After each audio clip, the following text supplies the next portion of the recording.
네, 도마라고 하는 그 이름의 뜻은 쌍둥이입니다. 그리고 이 도마는 히브리식 이름이죠. 헬라식 이름은 오늘 본문에도 기록되어 있지만 디두모라고 하는 도마 이렇게 불리고 있죠. 오늘 제목을 정하는 데 있어서 우리가 도마는 사실 잘 알잖아요. 그래서 그냥 헬라식으로 디두모 이렇게 한번 정해봤습니다. 도마는 참 성경을 보면 재밌는 인물로 나옵니다. 그의 대표적인 에피소드를 조금 말씀을 드려보자면, 예수님께서 이제 나사로가 죽었다는 소식을 듣고 제자들한테 예수님이 자, 나사로를 만나러 가자 이렇게 얘기를 하니까 도마가 뭐라고 말했냐면 제자들에게 우리도 주와 함께 죽으러 가자 이렇게 말합니다. 좀 굉장히 충성심이죠. 죽으러 가는데 같이 가겠다, 얘들아 가자 하는 그런 멋있는 모습으로 나오고요. 또 한 번은 이제 예수님께서 죽으심을 얘기하시면서 내가 거처를 준비하러 이제 간다 이렇게 얘기를 하셨습니다. 그래서 너희가 길을 알 것이다 이렇게 말했는데 도마가 주님께서 어디로 가시는지 내가 모르는데 어떻게 그 길을 알겠습니까? 이렇게 반문을 하는 모습이 또 성경에 나와 있습니다. 이것을 보건대 요한복음을 통해 이 나타나는 도마의 모습은 극히 충성스러우면서도 둔한 제자 이렇게 묘사가 되어서 나타나고 있죠.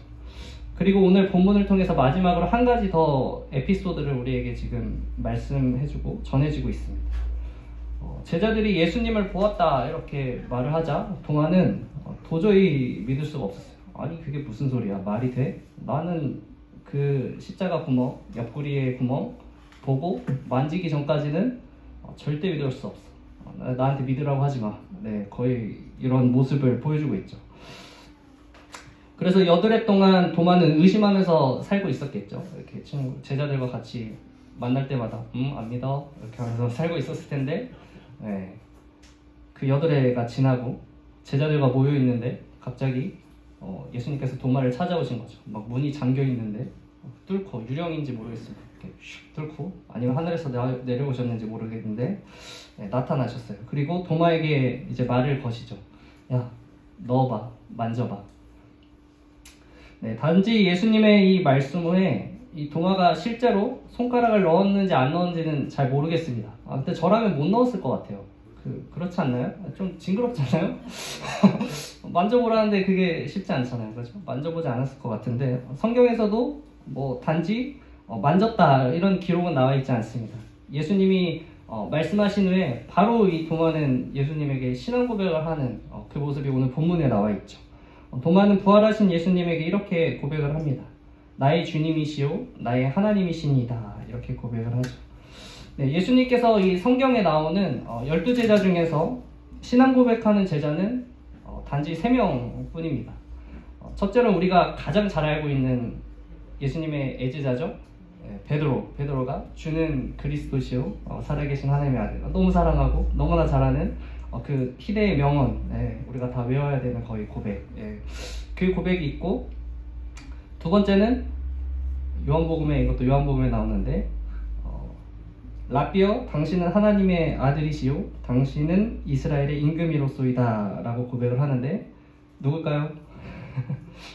나다나엘입니다. 포도나무 아래, 예수님이 포도나무 아래 너가 있는 것을 내가 보았다 이렇게 딱 들으니까 뒤도 따지지 않고 이렇게 하면서 하나님이십니다 이렇게 고백하는 모습이 성경에 기록되어 있습니다. 물론 이 나다나엘이 진짜 12사도인가 이것은 정확하게 검증된 것은 없어요. 그러나 우리가 일관된 주장으로는 바돌로메가 나다나엘일 것이다 이렇게 우리가 일관되게 얘기하고 그것에 대해서 맞다, 맞는 것 같다 라고 다 동의를 하고 있는 부분이기 때문에 그것이 정설입니다.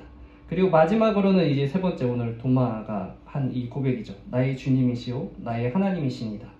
이 고백을 통해서 도마가 예수님에게 비록 증거를 요구하는 모습을 보여주기는 했지만 그 의심이 결코 헛된 의심이 아니었다. 그 의심하는 시간들이 결코 불필요한 시간이 아니었다라는 것을 우리에게 보여주고 있습니다. 무덤에서 부활하신 예수님을 마주한 마리아는 예수님을 보고 뭐라고 고백을 했냐면 여전히 선생님 이렇게 부르는 거예요. 부활하신 예수님을 보고도 선생님 이렇게 부릅니다.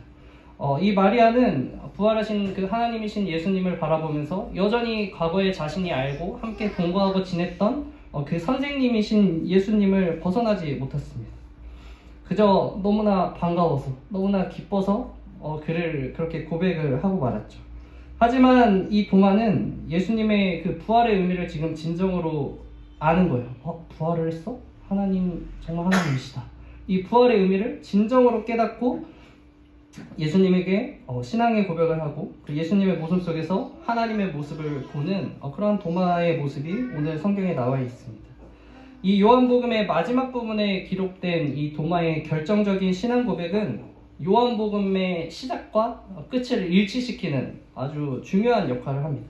요한복음 1장 1절의 말씀은 이렇게 시작하죠. 태초에 말씀이 계시니라. 이 말씀이 하나님과 함께 계셨으니 이 말씀은 곧 하나님이시라.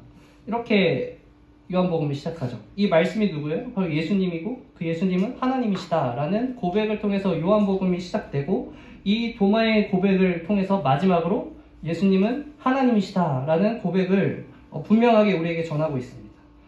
이제 전에는 예수님이 하나님이라는 사실이 감추어졌어요. 아무도 깨닫지 못했지만 이제 이 도마의 사건을 통해서 알 수 있는 것은 이제 인간도 예수님이 하나님이다 라는 사실을 이제 깨달을 수 있게 되고 또 그렇게 우리가 고백하고 믿을 수 있는 존재가 되었다라는 것을 우리에게 말씀해주고 있는 것이죠.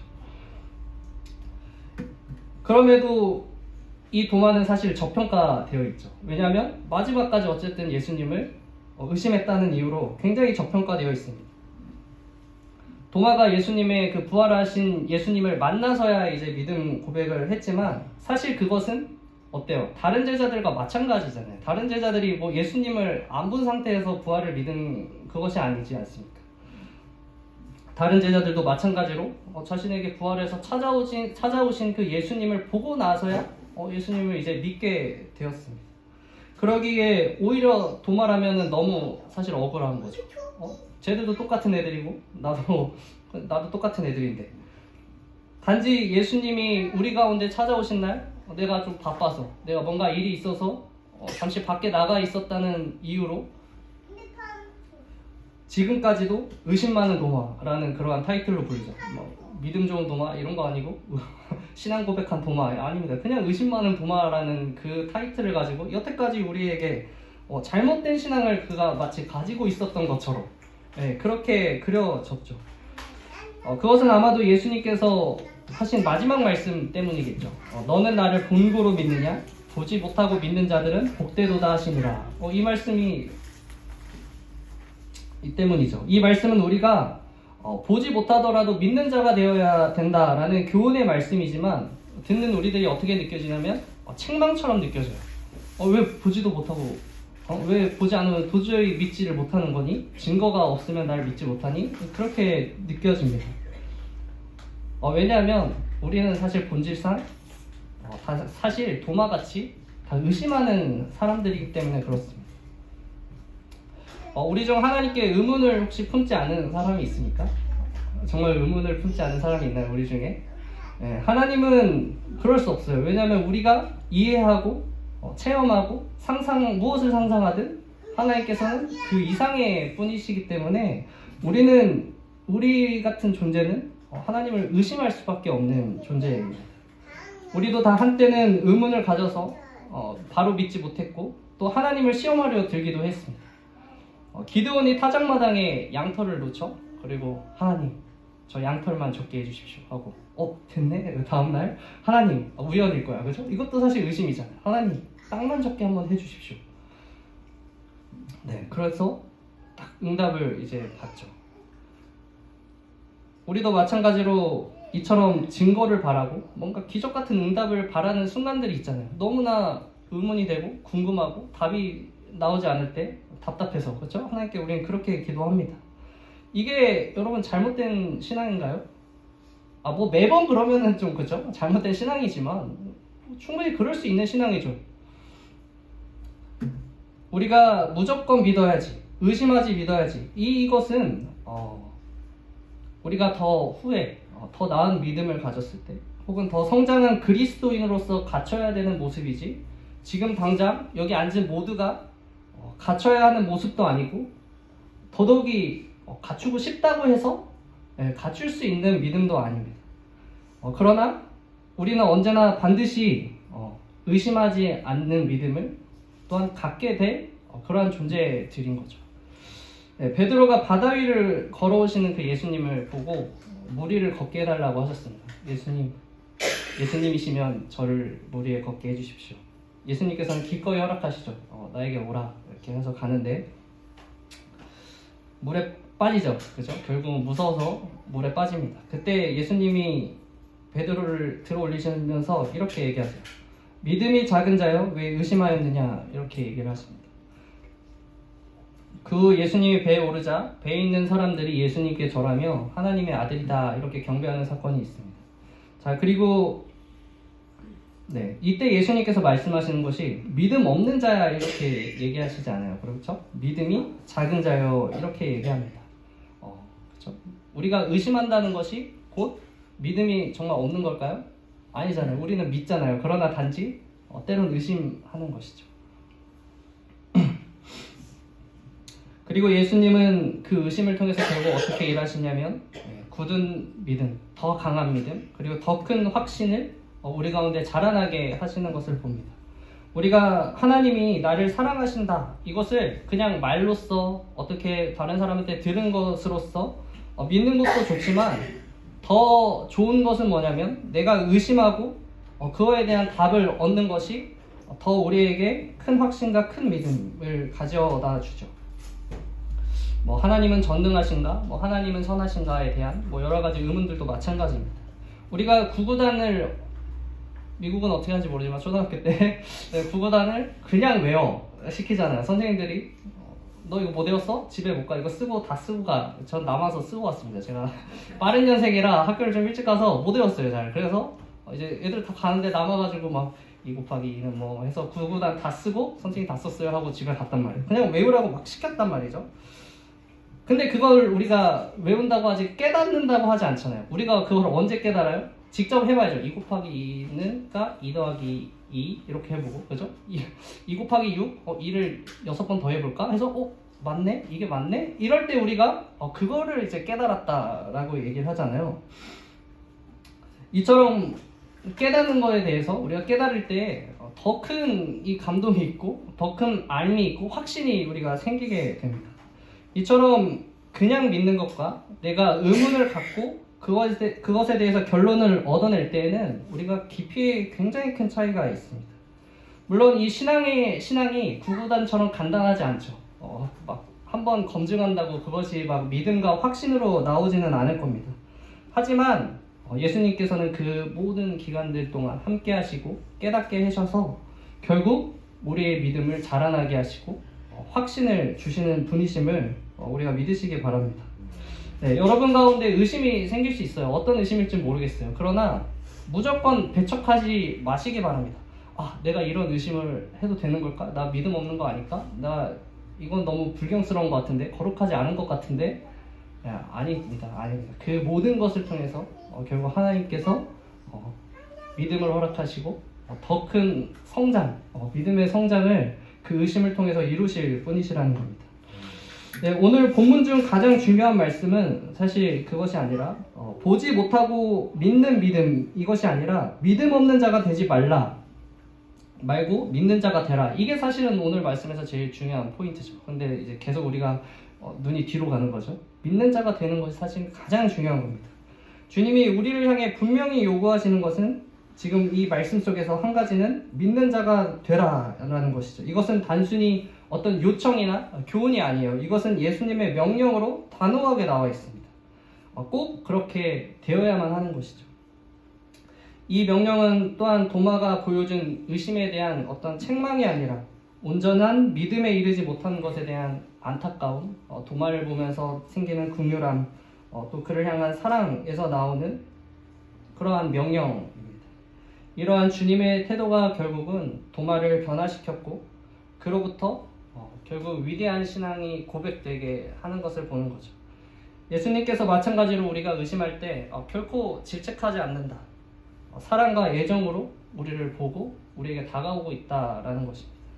그렇기 때문에 우리의 의심은 확신으로 바뀔 수밖에 없고 더 아름다운 신앙 고백으로서 고백되어질 수밖에 없는 것이죠. 네, 또 그렇기 때문에 반대로 우리가 의심하는 지체를 향해서 좀 기본적으로 겸손한 태도를 가질 필요가 있어요. 부활하신 예수님이 도마를 찾아오는 것을 보면 여드레 지난 후, 즉 8일이죠. 8일이 지난 후에 예수님께서 도마를 다시 찾아오십니다. 자, 예수님을 믿는, 부활을 믿는 제자들과 11명의 제자들과 예수님의 부활을 믿지 않는 도마, 이 8일 동안 동거하며 마주칠 때 과연 제자들이 도마를 어떻게 대했을까요? 과연 그래, 너가 못 믿는 거 이해해. 내가 그럴 수 있다고 생각해. 나도 그랬어. 이렇게 대했을까요? 아니면 야, 우리가 다 봤다니까? 예수님 봤다고. 너 믿어. 너 왜 그걸 못 믿어? 우리가 봤다니까? 네. 어떻게 됐을 것 같아요? 모르죠. 사실은 몰라요. 그죠? 그런데 그냥 인간의 본성적으로 좀 봤을 때 후자일 가능성이 사실 더 많죠. 야, 그것도 못 믿냐? 우리를 못 믿는 거야. 그거는 진짜 부활하셨어. 예, 개구리 올챙이적 생각 못하고 자기가 믿어졌다고 이제 못 믿는 사람에 대해서 그렇게 막대하고 좀 경솔히 대하죠. 근데 실상 이 성경을 보면 부활한 예수님이 이들을 다시 찾아오셨을 때 이 제자들은 여전히 문을 꽁꽁 닫고 있었어요. 그게 무슨 의미냐면 여전히 바리새인들을 무서워하고 여전히 자기들끼리 그들의 시선을 피해서 숨어있는 모습을 보여주고 있죠.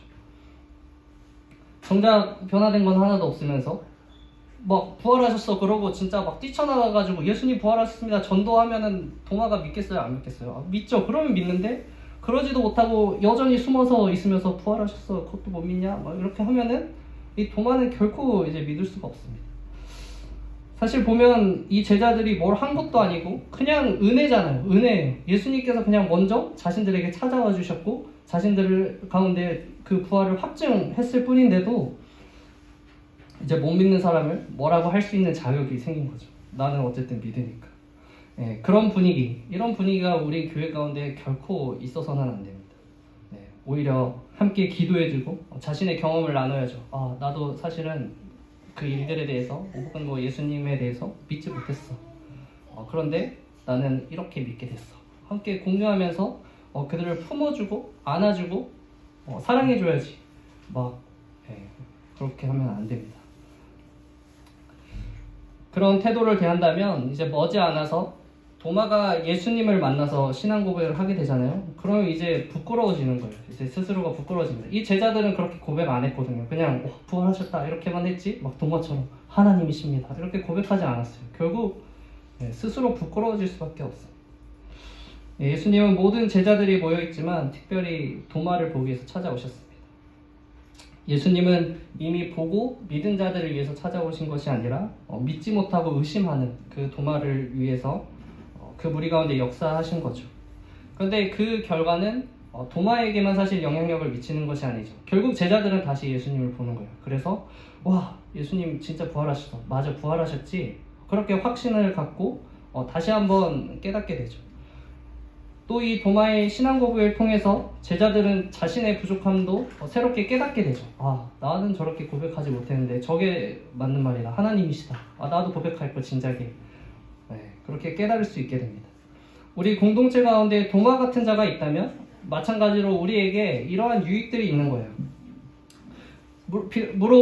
물론 지금 이 시대에 예수님께서 가시화돼서 그러니까 우리 눈에 이렇게 보이게 이 가운데 이렇게 재림하시지는 않지만 그러나 지체가 믿음을 고백할 때 그렇지, 예수님 여전히 살아계시지.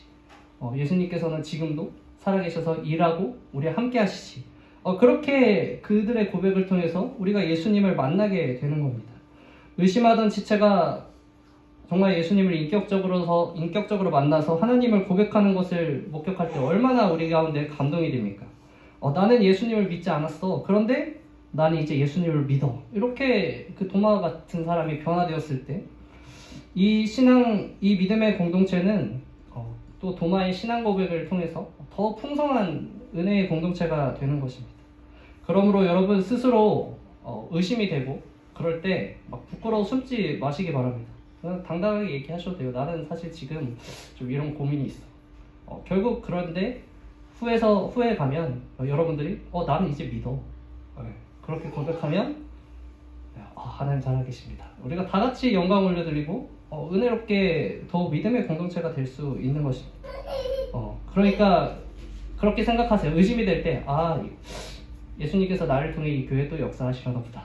또 은혜의 간증을 하게 하시려나 보다. 그렇게 기대감으로 하루하루 살아가시기를 바랍니다.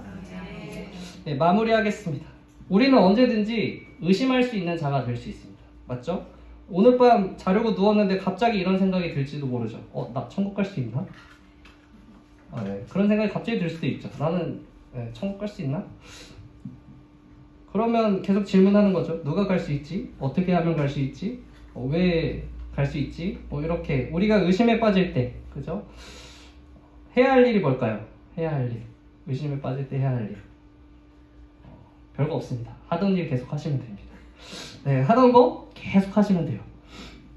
의심이 가진 가장 부정적인 효과는 우리가 가야 할 길을 머뭇거리게 만드는 데 있어요. 네, 그러나 우리가 머뭇거리지만 않으면 아까 말한 대로 우리에게 신앙의 성장을 아주 크게 일으키는 거죠. 고속도로에서 그죠? 자동차 운전하다가 왼쪽이야 오른쪽이야 헷갈려 브레이크 빡 밟으면 어떻게 돼요? 크게 사고 나는 거예요. 작게 사고 나지는 않습니다. 고속도로니까 아주 크게 사고 나는 겁니다. 이처럼 우리가 지금 믿음의 이 길을 신앙의 길을 걸어가고 있는 사람으로서 의심이 든다고 해서 결코 멈춰서는 안 되는 거예요. 하나님께서 분명히 선한 길로 인도하실 줄을 믿고 계속해서 나아가는 것이 여러분들이 해야 할 일입니다. 계속 예배해야 되고, 그죠? 계속 기도해야 되고, 말씀 읽어야 되고, 또 직분에 충성해야 되고, 또 소명을 따라서 계속 살아가면 됩니다. 그럴 때 우리는 사실 또 이것을 우리가 믿음이라고 부르죠. 믿음이라고 불러요. 그때 이제 예수님께서는 우리의 그 작은 믿음 가운데 찾아오셔서 더 큰 믿음으로, 더 큰 확신으로 더 힘차게 나아갈 수 있게 하십니다. 의심으로 멈춰서지 않고 큰 믿음과 확신 가지는 우리 성도님 되시기를 축복합니다. 기도하겠습니다.